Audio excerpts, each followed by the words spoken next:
Have you ever felt upset with someone for a long time, even if the issue was minor?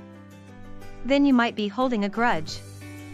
In this video, we'll explore the meaning and usage of this common English idiom. Imagine this: your coworker borrows your favorite pen without asking. You get annoyed, but instead of letting it go, you refuse to talk to them for weeks. This is an example of holding a grudge, refusing to forgive or forget a past wrong.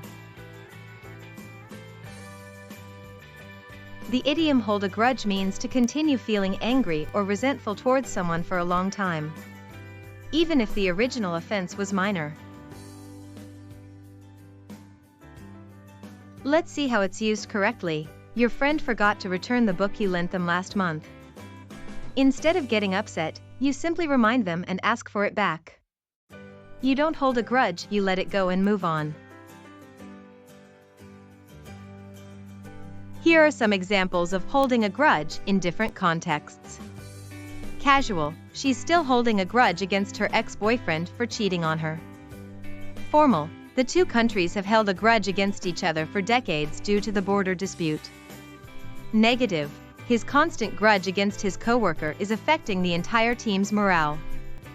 Humorous: I'm holding a grudge against my alarm clock for waking me up too early this morning. Literary: the character's unwillingness to let go of his past grudges ultimately led to his downfall. Business: we can't let personal grudges interfere with our professional relationship and business goals. Social media: she's still holding a grudge against her friend for that one Instagram post from 2 years ago. To remember the meaning of hold a grudge, think of a person stubbornly grasping onto a heavy, burdensome rock. That's the mental image of someone refusing to let go of resentment. The exact origin of hold a grudge is unclear, but grudge has been used since the 15th century to mean feelings of resentment or ill will. The idiom hold a grudge reflects the cultural value of forgiveness and moving on. Over time, the phrase has evolved to be used in a wide range of contexts, from casual conversations to literary works. Some similar idioms include nurse a grievance, bear a grudge, and keep a score. Opposite expressions would be let bygones be bygones, forgive and forget, and turn the other cheek. Related idioms include hold a resentment and hold a vendetta. For example, I'm still holding a grudge against my brother for borrowing my car without asking. Rephrase: I'm still upset with my brother for borrowing my car without permission.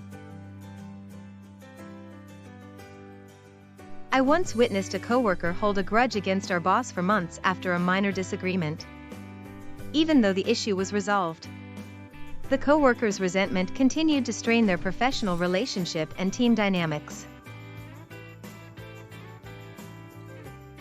A common mistake is using hold a grudge in the wrong tense, like I am holding a grudge instead of I have been holding a grudge. Another mistake is misunderstanding the idiom to mean physically grasping or holding on to a grudge, when it actually refers to the mental/emotional state of resentment. It's also inappropriate to use hold a grudge in a positive context, as it always implies a negative, unforgiving attitude. Quiz time. 1. What is the meaning of the idiom hold a grudge? A. To physically grasp onto a grudge. B. To continue feeling angry or resentful towards someone. C. To let go of a past wrong. D. To make peace with someone.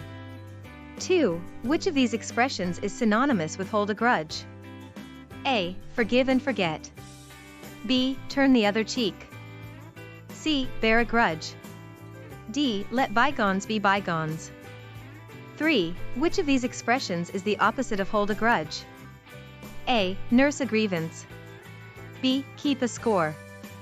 C. Forgive and forget. D. Bear a grudge.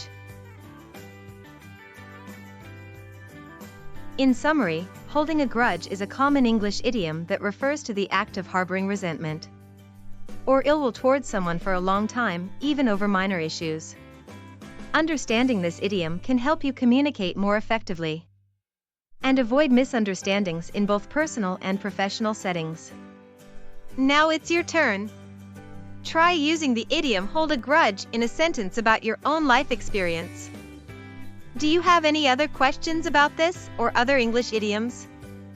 Let me know in the comments, and don't forget to like and subscribe for more helpful lessons.